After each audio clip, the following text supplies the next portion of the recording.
Falando então, Jadielto, com relação a algumas dúvidas que surgem nos consumidores e aqui da cidade de Santa Rita, e clientes também, da Equatorial, com relação ao corte de fornecimento da energia elétrica, gostaria que você falasse um pouco da legalidade disso aí. As pessoas questionam com relação ao corte de fornecimento no final de semana.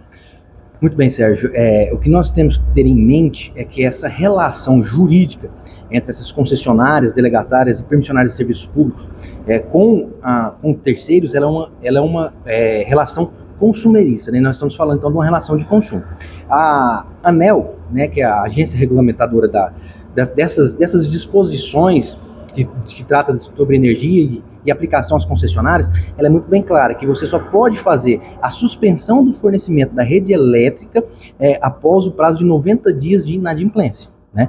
E aí tem mais. E essa suspensão, ela deve ser feita em horário comercial, das 8 às 18 horas, e deve ser evitado fazer essa suspensão de fornecimento de energia nas sextas-feiras, feriados, sábados, domingo e vésperas de feriados. Isso é uma questão de bom senso ou está realmente na lei? Não, está na regulamentação da ANEEL. É uma resolução, a resolução número 1000 de 2021 da ANEEL, que regulamenta todo o fornecimento de energia, e não só para a Equatorial, mas também para as outras concessionárias em outros estados, como por exemplo a Energisa no estado de Mato Grosso. Aqui em Santa Rita do Araguaia, a gente recebeu a informação da suspensão do fornecimento no sábado e também já foi feito no domingo pela manhã. O senhor pode falar com relação a isso? Caso a concessionária ela realize a suspensão do fornecimento de energia, que é considerada pelo Código de Defesa do Consumidor como um serviço essencial, primeiro o consumidor deve ligar na ouvidoria da Equatorial, fazer uma reclamação e, se por eventualidade houver perda material ou até de gêneros alimentícios, né, na sua residência, ela pode sim pleitear na justiça uma indenização.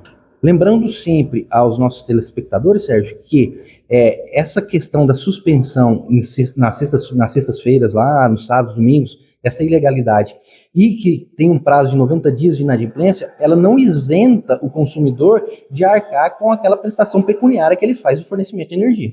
Importante, então, para se evitar qualquer transtorno, deixar aí as suas contas em dia. Importante sempre deixar as contas em dias para evitar transtornos e também evitar o dano que você sofrerá com essa suspensão desse fornecimento dessa energia. Com relação ao fornecimento de água, as regras são as mesmas? Então, em relação ao fornecimento de água, você deve observar qual que é o regime jurídico que a gente vai tratar. Por exemplo, no estado de Goiás, que é a Saneago, como ela é uma autarquia, o regime dela é de regime público, mas ainda assim vale as mesmas regras consumeristas que valem também para corte de fornecimento de energia.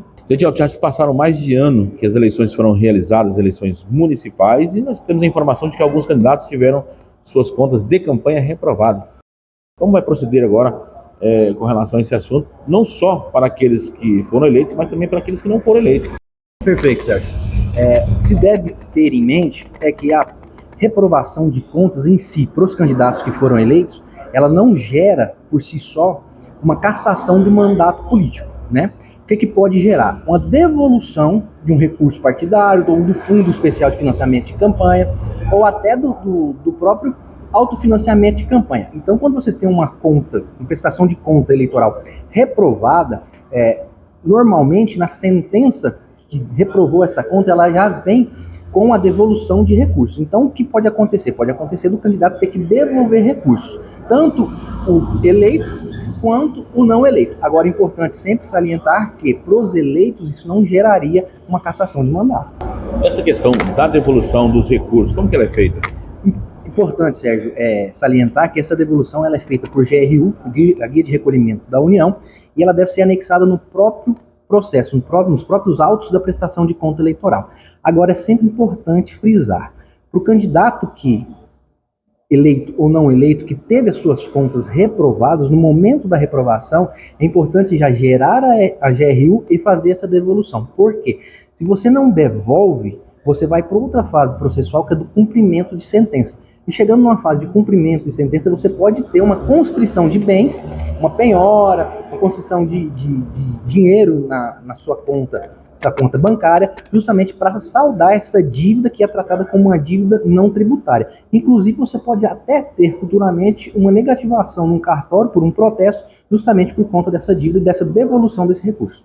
E tem um prazo para que isso possa ser feito? Normalmente, o prazo que se tem pelas resoluções do TCE é 15 dias, né, para recolhimento voluntário após a sentença. Passado esses 15 dias, não tendo esse recolhimento voluntário pelo candidato, aí você passa a fase de cumprimento de sentença. Essa reprovação ela pode causar um problema futuro para aqueles que ainda querem se candidatar novamente. Para a questão de registros de candidaturas futuras, a reprovação de contas ela não gera um óbvio, um impedimento para o registro. O que geraria um impedimento para o registro é a não prestação de contas. Você prestando a contas, ela sendo aprovada com ressalva ou reprovada, ela não te gera um prejuízo quanto a registro de candidatura. Agora, você pode ter uma questão de regularização do seu cadastro eleitoral, porque a prestação de contas, quando reprovadas, ela gera a averbação no sistema SICO, que é o Sistema de Informações Eleitorais quanto à prestação de contas. Onde cabe, Jadiel, o nepotismo dentro de uma administração pública? Pois bem, Sérgio, trata-se então da súmula vinculante número 13 do Supremo Tribunal Federal, que trata o nepotismo como a nomeação de parentes na linha reta colateral ou por afinidade, nomeação feita por políticos, para cargos de chefia, assessoramento, de confiança, que tenham uma gratificação. Esse é o conceito de nepotismo dentro da administração pública. Agora, é importante salientar que tem um tema da repercussão geral, tema 1000 do Supremo Tribunal Federal, que ele ressalva os cargos e as atividades de caráter político.